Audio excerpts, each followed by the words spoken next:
Now, I joked at the end of the last video that Act 4, Scene 6 of Hamlet is nobody's favorite scene, and I'm sticking to that. At 33 lines, it is only barely the second shortest scene in the play, just a hair longer than the even shorter Act 4, Scene 2.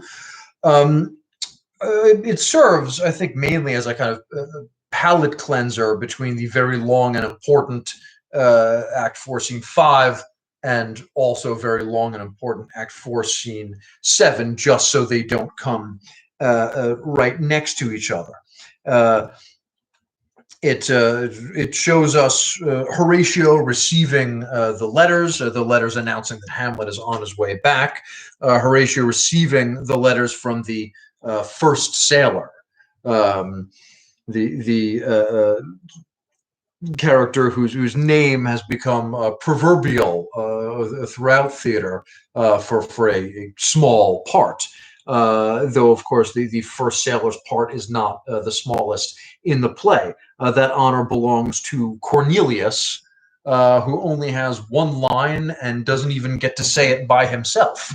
Back in Act 1, Scene 2, when Claudius has herein writ to old Norway, uncle of young Fortinbras, and he hands the letter to bring to the King of Norway to Voltimand and Cornelius, who simultaneously respond, "In this and all things will we show our duty." Voltimand comes back at the beginning of Act 2, Scene 2, to report on how the mission to Norway went. No sign of Cornelius. Did he fall in love with a Norwegian girl and stay in Norway? Was he kidnapped by trolls? There's a whole other play to be written about what became of Cornelius.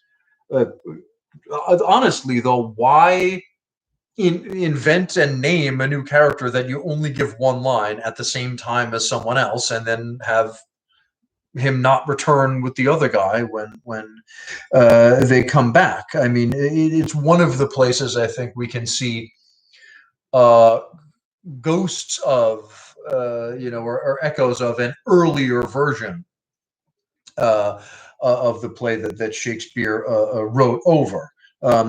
Whether we take it as confirmation that there was that the Hamlet was also by Shakespeare, by a very young William Shakespeare, or just that even if the Hamlet was by someone else, Shakespeare spent a good long time on the real Hamlet and overwrote it. Now, this brings us to the point that this scene was entirely different in Q1, in the so-called Bad Quarto of 1603, the first printed edition of Hamlet that is usually held to have been appropriately enough, given this scene, a pirated version reconstructed from the memory of the actor who played Marcellus. I think is the traditionally the prime suspect. I don't know why it had to be him, but that's what they say. That it was a pirated, unauthorized by Shakespeare version, reconstructed from the memory of the guy who played Marcellus, and that there were therefore a bunch of mistakes in it, stuff that the guy just remembered wrong, as opposed to believing that it was an earlier version of the play that actually was to a significant extent by Shakespeare's own hand, but just wasn't as good as the finishing touches he would put on it later for the second quarto. Whatever the explanation, someone else's bad memory or an earlier, less good version by Shakespeare himself. Act 4, Scene 6 is entirely different in the so-called Bad Quarto. I'm not going to recite the whole other version, but what we see instead of Horatio receiving a letter via the first sailor from Hamlet that he then reads aloud, what we see in Q1 is Horatio apparently already having received such a letter, and instead telling Gertrude what's in it. letting her explicitly know, hey, I just got this letter from Hamlet, and he said that the king sent letters along with Rosencrantz and Guildenstern to have him killed in England, and Gertrude is understandably shocked by this. So there is, or once was, though no one looks at it anymore, an earlier unauthorized, corrupt, or possibly an actual Shakespearean first draft of the play, where Gertrude is explicitly told what was in the letter from, the letter by Claudius that is then talked about in the letter from Hamlet. So oddly, Gertrude and Horatio just hanging out with each other and having conversations in Q1. We don't see too much of that here. Horatio is still hanging out at Elsinore for some reason, even though Hamlet is not there anymore. He really did not feel like going back to Wittenberg, I guess. Anyway, some sailors come in. There's a letter for you, sir. It came from the ambassador that was bound for England. If your name be Horatio, as I am, let you know it is. Off go the first sailors. Horatio reads the letter aloud, which is from Hamlet, and informs us of the following. Ere we were 2 days old at sea, en route to England, a pirate, a very warlike appointment, gave us chase. Finding ourselves too slow of sail, we put on a compelled valor, and in the grapple I boarded them. I became their prisoner. They have dealt with me like thieves of mercy, but they knew what they did. I am to do a good turn for them. Rosencrantz and Guildenstern hold their course for England. Of them I have much to tell thee. He that thou knowest, thine Hamlet. So the boat that was en route to England, according to this, got attacked by pirates.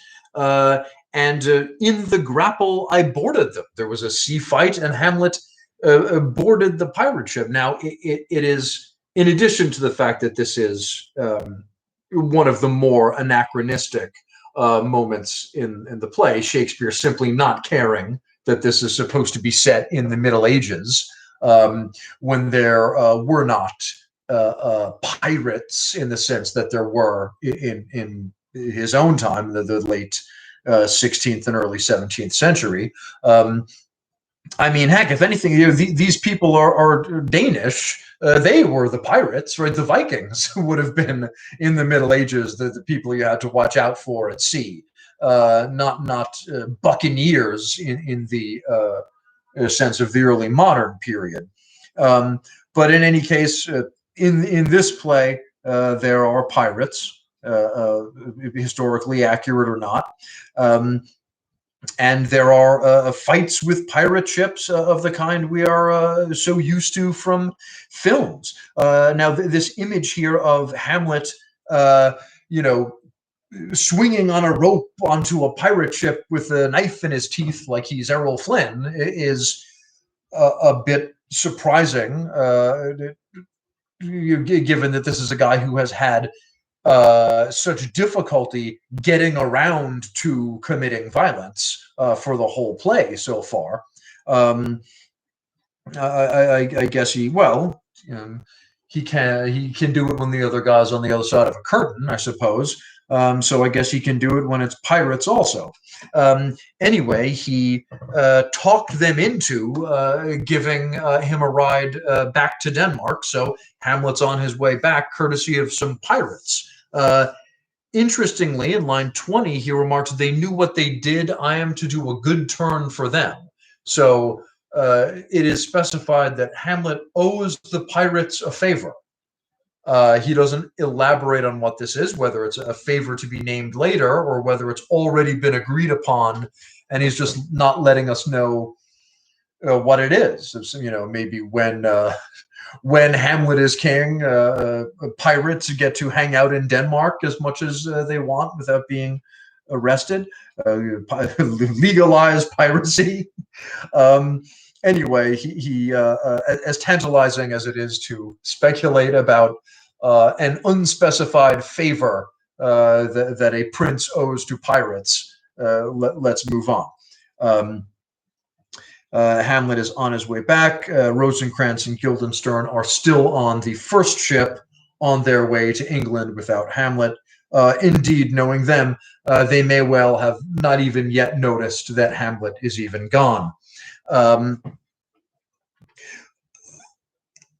Now, the one thing that we might wonder here is, well, how much of this is even true? Now, we don't usually think of Horatio as being someone that Hamlet would lie to, but to be scrupulous about all this, just as in any mystery, anytime a character says that something happened, but we didn't see it happen, we go, oh, really? Okay, according to you, that's what happened? Okay, gonna remember that you said so, but I didn't see it. If talking pirates into giving you a ride is not really what happened, then what did? Or maybe there were pirates, but maybe Hamlet is exaggerating his exploits in the sea fight. In the grapple, I boarded them. Maybe he was taken prisoner a bit more easily than that. So maybe to some small or even some large extent, what Hamlet tells Horatio in this letter is dishonest. And if so, then we're noticing that it's the first and only time that he lies to Horatio. And also speculating about what may have happened instead. This more or less exhausts everything there is to say at about Act 4, Scene 6. See you in the next vid for the considerably more consequential Act 4, Scene 7.